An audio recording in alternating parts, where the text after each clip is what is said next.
Half-Life 2, the game that shaped the world and is commonly referred to as one of the best games of all time, and being the long-awaited sequel to the original game Half-Life made in 1998. It had high expectations and it met them. Furthermore, the game was made on the Source engine and still holds up today, with its graphics being stunning for its time and being well ahead of the competition back then. To rank this, I will be taking into account plot, graphics, tasks, weapons, and my overall opinion on the game.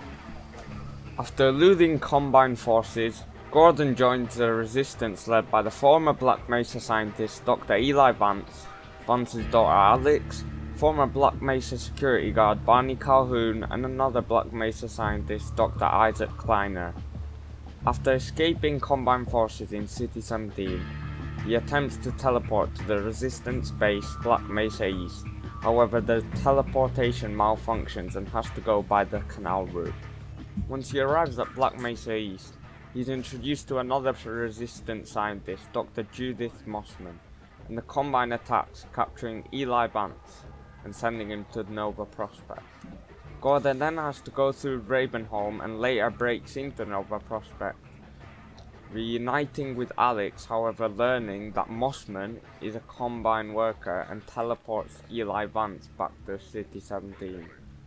Gordon then has to fight his way into the Citadel using a supercharged gravity gun to fight his way up. However, Gordon is later captured and is sent with Eli and Alex to meet with the Combine leader Wallace Breen, and explains his ideas to further conquer humanity with the Combine. This angers Mossman and she frees them all. Breen tries to escape through a teleporter, but Gordon destroys its reactor with energy orbs launched from the gravity gun, killing Breen. Just as the reactor explodes, the G-Man reappears and freezes time. He praises Gordon's work and mentions offers for Gordon's services before placing him back into stasis. Basically, the plot is good. The atmosphere is varied from empty ruined streets to creepy tunnels, sewers and graveyards. And it's awesome. It's more complex than previous titles, but easier to follow and enjoy. For example, a really standout moment for me would be We Don't Go to Ravenholm. Its eeriness introduces an extra sense of horror to Half-Life 2, with a combination of genuine danger, strong atmosphere and surprise, which makes Ravenholm such a memorable horror level.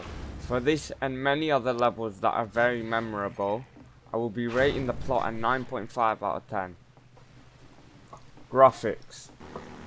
Half-Life 2 was built on the Source engine and was one of the very first games to utilize it in the transition from the Golden Source titles. Furthermore, the game itself brings the environment to life, making casual scenes look stunning. Most surfaces are equipped with the latest shader effects and the textures are sharp and richly detailed. The graphics also still hold up to this day and have aged well since the game's release in 2004.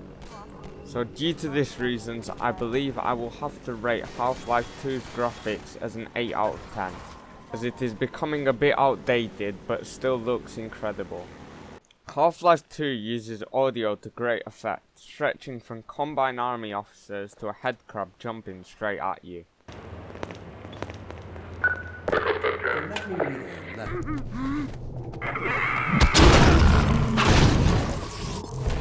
The environmental sounds of Half-Life as well are inseparable from this world, but you can't talk about the sound design without talking about the soundtrack, which is just as iconic, with an example being Hazardous Environments being the Valve main theme tuned 17 years onwards. For this I will be giving the audio a good 8.5 out of 10. Challenges. Half-Life 2 is exceptionally good at keeping the player entertained with harder challenges than most games. It requires actual thought to complete and some challenges can take multiple attempts to succeed at. Overall, Valve did a good job with the level of the tasks, as well as how they tie into the game. For example, when Gordon is learning how to use the gravity gun, this ties in later on as he learns how to use it as a weapon. However, some challenges lack in diversity and are quite repetitive, hence why I will be giving the challenges a 9 out of 10.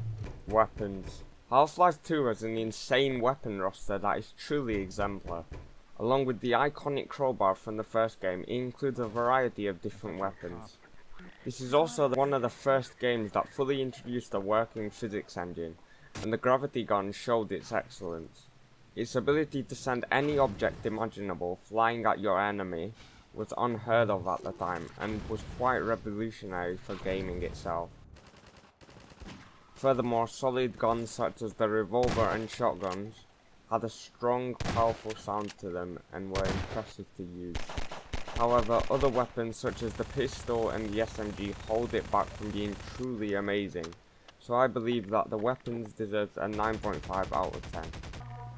My overall opinion: when I played Half-Life for the first time, I was very reluctant to play it, as I thought it was a terrible game. How delusional I was. For me, the whole experience was enjoyable. I hadn't been able to play the game in the past when it was released, however it had been on my Steam account for years untouched. From the first chapter I was hooked. City 17, Root Canal, Ravenholm, it was all thoroughly enjoyable. Characters such as Alex and Eli, scripted scenes, made the game 10 times better, along with the introduction of the gravity gun. The Combine as well were formidable opponents who weren't terrible NPCs and had actual tactics in their combat. The audio was brilliant, the visuals for its time were dazzling. It had no multiplayer mode however, unlike Counter-Strike, and it was a first-person shooter. My only complaint would be how the sprint and flashlight use the same power source, which makes it extremely annoying as you cannot sprint and use the flashlight for long periods of time. To summarise, if you're a fan of Half-Life, or action games in general, or looking for a way to get into PC gaming, this is it. It'll hook you, reel you in, and hold you captive for serious hours of hardcore brilliance. There is no doubt that this is one of the games you should play before you die. So I give it a 10 out of 10 rating, with a combined total of 54.5 out of 60. Thank you for watching this video, like and subscribe if you haven't already.